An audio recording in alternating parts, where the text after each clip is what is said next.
บายเด้อพวกพี่น้องนะมาก็ว่าซักมันได้สอบไปนั่นนะเอาไปเวียงนะเอาไปนั่นไปโอภาอยู่เวียงบ่สิไปหลายเทื่อแล้วบ่ได้ไปโอภาใส่เสื้อเปาซักมาเลยนะไปเวียงก็รอเล่นอยู่เวียงเบิดมื้อแล้วมันเดี๋ยวนี้ก็รอถ่ารถบัสมาร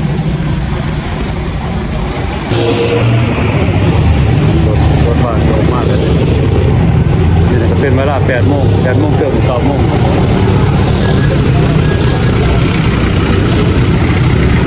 โอ้คนก็ร้ายขนาดนั้นมีแต่หมดนักเรียนคนเนี่ยร้ายกัน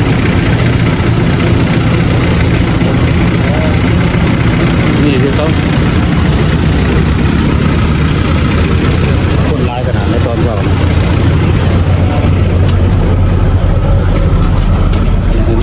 Sit right there.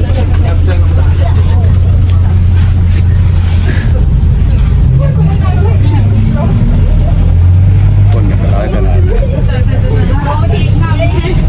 สลามีจำนวนนักเรียนมาเนี่ยมือหนึ่งกับฝนก็สิตก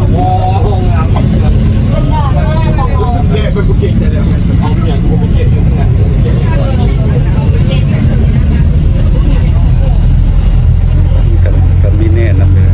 มีแน่มีผู้บ่าว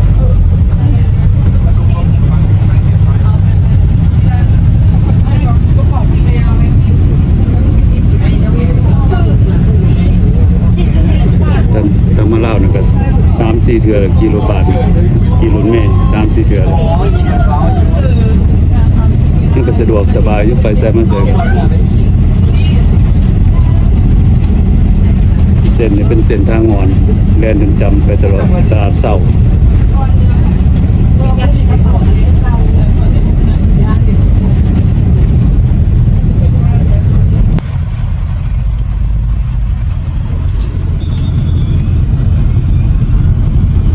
ตัวนี้ก็เป็นประตูสายอนุสาวรีย์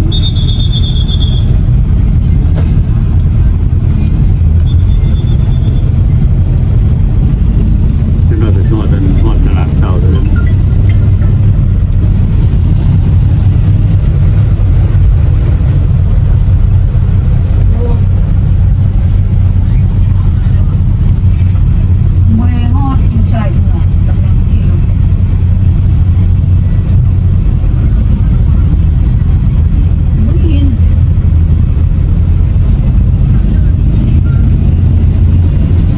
รถก็ร้ายขนาดนั้นตอนสอบแบบร้ายขนาดมีแต่ตึกหมดแล้วเนี่ยเราเวียงแบ่ง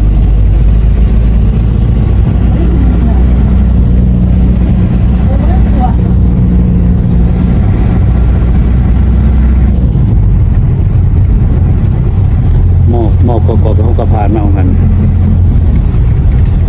ก็เป็นเส้นทางเดียวเลยนะมันน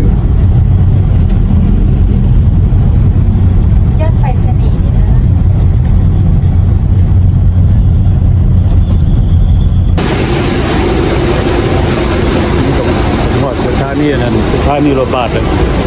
โทรศัพท์ก็โทรออกบ่ได้โทรศัพท์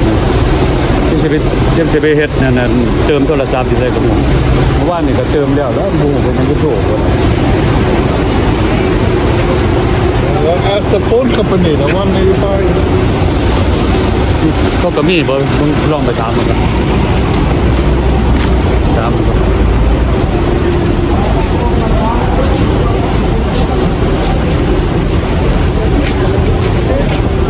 เดี๋ยวหนึ่งซิมี่บ่โฟนกันโทรศัพท์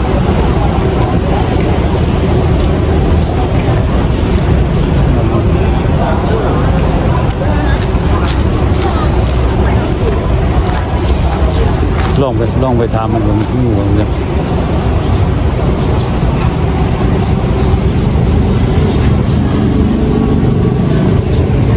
ไอ้อันนั้นน่ะขอโทษเด้อนะมีอันนั้นน่ะมีหันเติมแบบโทรศัพท์อยู่บ่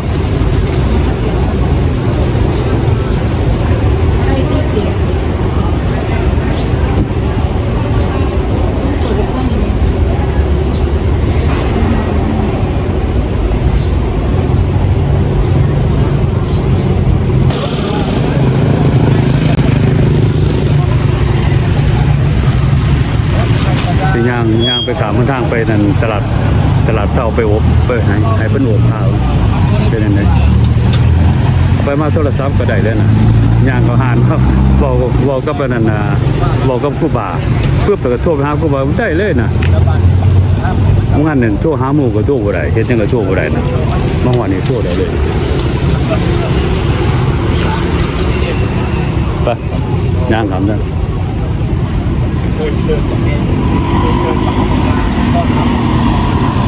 แบบงงเลยนะ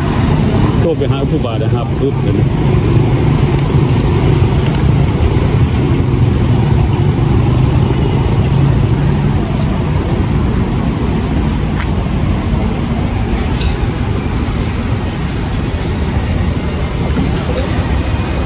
ดูนะมาหั่นผ้าแบบเป็นโลผ้าให้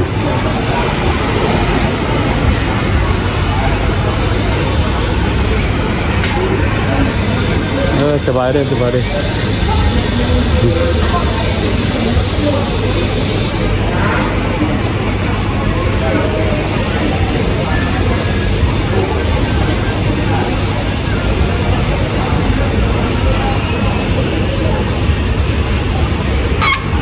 จะเนี่ยโอผ้าอยู่วะผ้าว่าโอ้ประธานอันใดเป็นประธานนั้นท่านอ้อม ห่านนั้นมีห่านได้อีกกับท่านในแล้วลูกเราอยู่ประมาณห่านข้างในนี่เหรอต้นขอบอ่ะเราต้นขอบโอ้โอเคเกี่ยวกับใจห่านนี้เราเฮ็ดโบท่านนะรุ่นงานเป็นงานมืดทุกคนคือลงงานกับเด่นอันขั้นแห่งมันหลายอยู่เลยคือสินห่านเนี่ยนะเดินจะก็โอผ้าอยู่วะโอผ้าใส่เวลาโดนไปไหนก็จะโอธรรมดาโอแบบนี้นะโอใส่แบบนี้โอ้แต่ของเขาบ่มีขอบรีดนี่ขอบยังไงเนี่ยจะเป็นขอบเงินแท้เลยขอบเงินโดยจะได้ฮะขอบเงินแท้เขาจะเลี่ยมกันน้ำองค์นี้ให้โกนแล้วก็ขอบเงินแท้พันราคา600,000 กีบแต่ละองค์600,000โดยจะใส่เป็นเงินแท้เลยเงินแบบไหนใส่เงินมันเป็นเงินแท้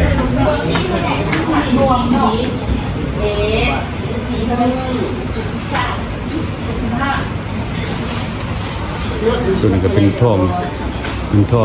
ตัวนี้ก็เป็นทองแท้เลยเนาะ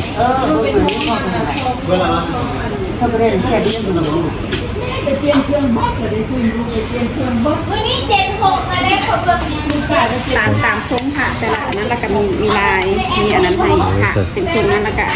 อันนี้คือขาจะย้อมเงินก็จะเป็นสีขาวๆคือแบบจังสั้นเลยองค์หนึ่งนั่น600,000 กีบเขาจะเลี่ยมกันน้ำจังซี่ให้แล้วเขาก็ขอบซับลายให้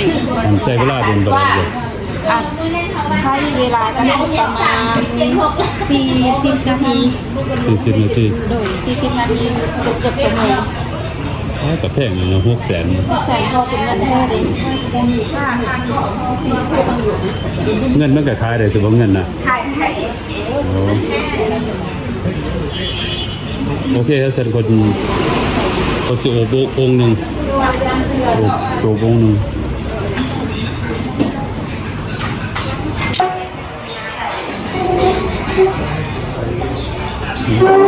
เราทราบเป็นให้เพิ่นเงินโอบตัวเงินนะตัวเงินก็เป็นสีแบบนี้สีแบบนี้เป็นเงินนี่เด้เป็นตั้งหนาเป็นเงินแบบนี้สัมพอมันแพงนะเงิน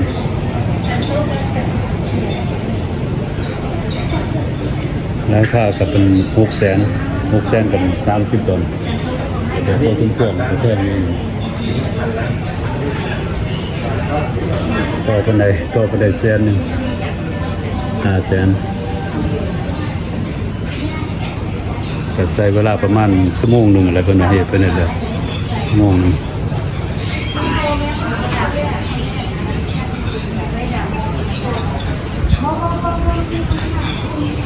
ตัวนี้ก็บ่แม่นข้ามแท้ดอกเพิ่นนั่น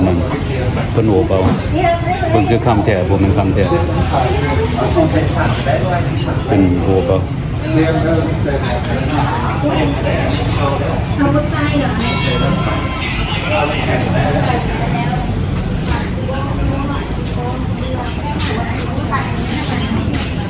ว่าสิโอบ2 องค์แล้วเงินบ่พอมื้อหนาวอะไรจึงจะมาโอบเนี่ย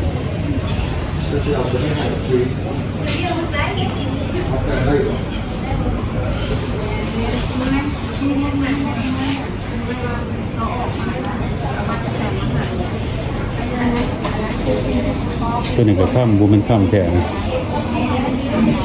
งามบ่แม่นข้ามแท้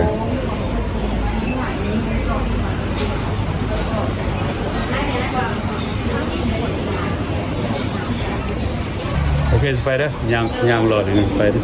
โอเคเป็นย่างเมืองหาอาหาร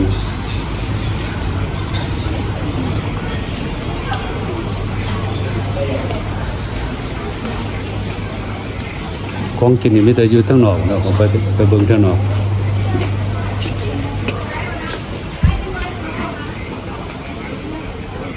เพิ่นมาถ่าชั่วโมงนึงจังแล้วนะ40 นาทีได้แล้วยังรอดียังรอดี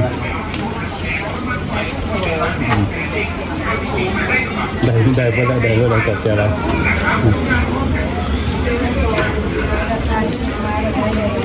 เพราะว่าไทยมันเน้นไทยดีแล้วนะมัน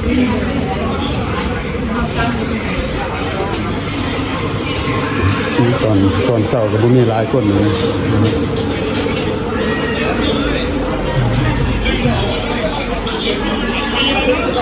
อาหารยังจะมีหลายแนวนะเป็นบ่งอย่างหลายแนว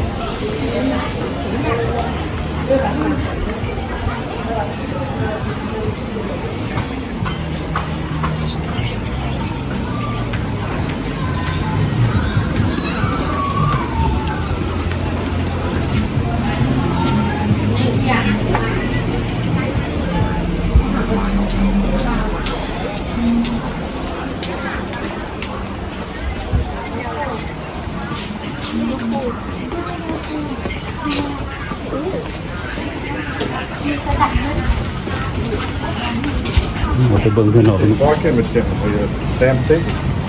They want 250. My phone case. Yeah, how much I said you give them? 200. I said I got 200 in the car. Oh, yeah. โอ้มันมีอีดที่ส่วนละเหี่ยเด้อนั่นสิข้าวขาหมู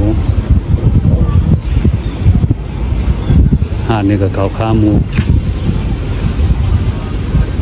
ลองกินบ่ลองกินแต่นี่วะฮะข้าวขาหมูเอาเด้อ But better. โอ้ this is very good นะ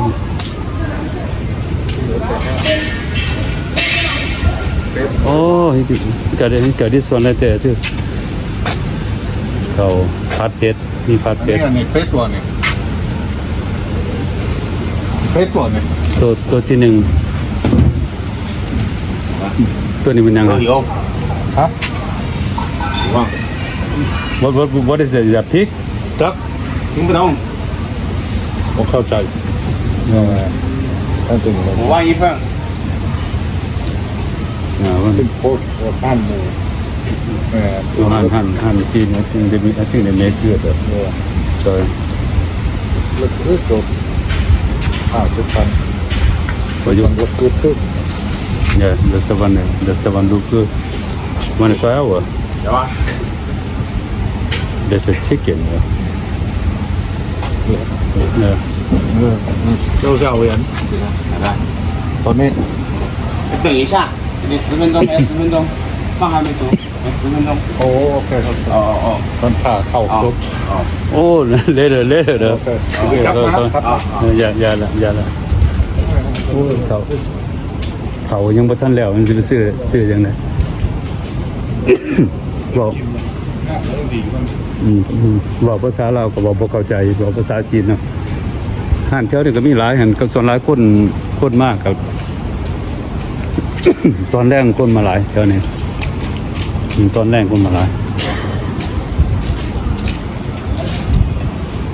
lady when we leave my phone here okay I want it white เดี๋ยวเปลี่ยนให้เอาสีขาวเอาอะไรเนี่ยเอาหมดแต่ก่อนใช้ my phone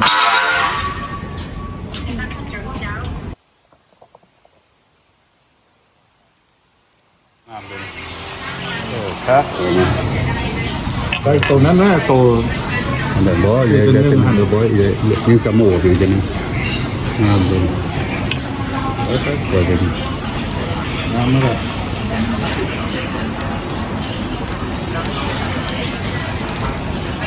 130,000เนาะ500,000นี่สิ จ่ายแล้วตัวนั้นจ่าย ได้แล้วตอนนี้ จ่ายตรงนี้130,000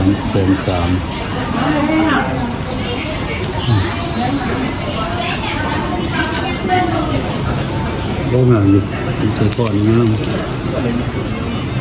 โอ้ครับที่เข้าใจแล้วโอ้ครับ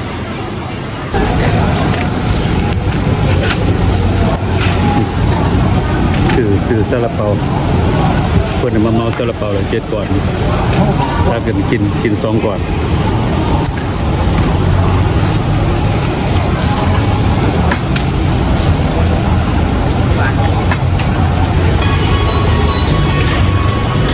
ยังรอถ่ารถบาทเดียวโรงงานหนึ่งเขาก็ออกมาจากห้านอาหารนะจะไปกินข้าวห้านอาหารออกมา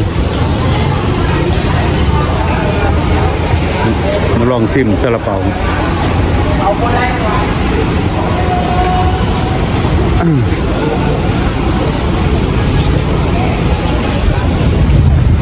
เล่นของเราเล่นของอันของเรา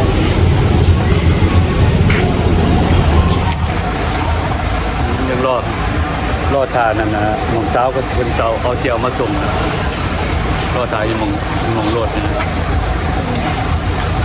นี่รถตัวเป็นสถานีรถบัสรถนี่ขี่อยู่เมืองลาวนะไปหอดเวียงจันทน์เลยนะตัวนี้ขี่นี่ไปหอดเวียงจันทน์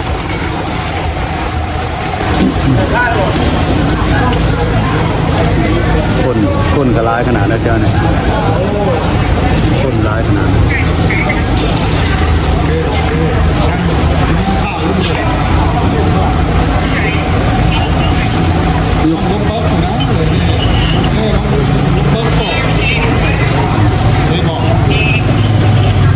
รถคันหนึ่งหนานะจะขี่ไปนั่นนะนค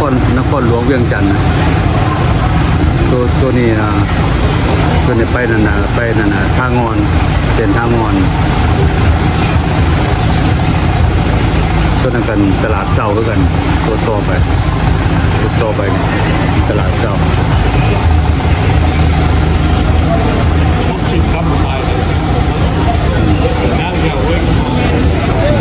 นี่จะถ่ายให้เขาถ่ายให้เขาเดี่ยวมันไม่ง่ายไปต่อ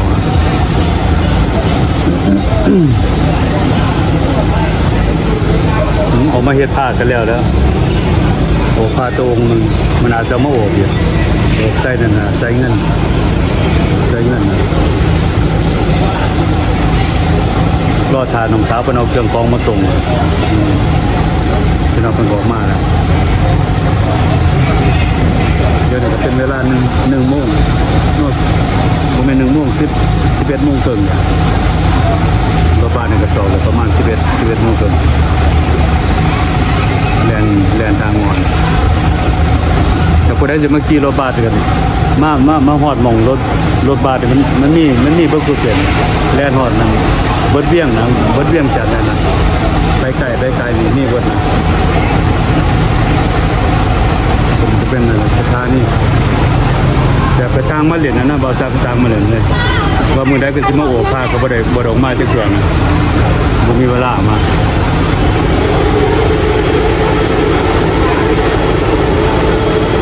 พี่น้องก็สิ